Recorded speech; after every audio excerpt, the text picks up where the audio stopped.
আন্তর্জাতিক অপরাধ tribunal act 1973 এটি আবার অ্যামেন্ডেড হয়েছে।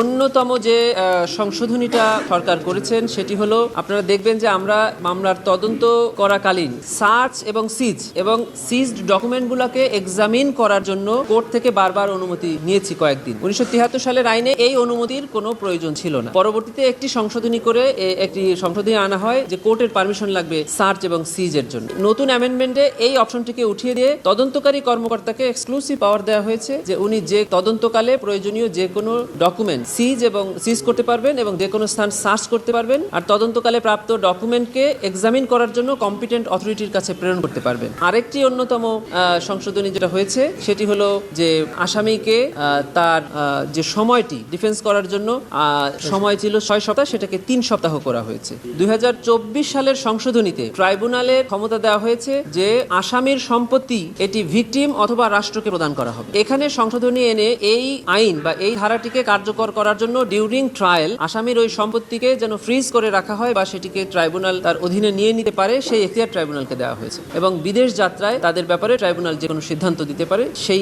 সংশোধনীয় এই নতুন অ্যামেন্ডমেন্টে আনা হয়েছে।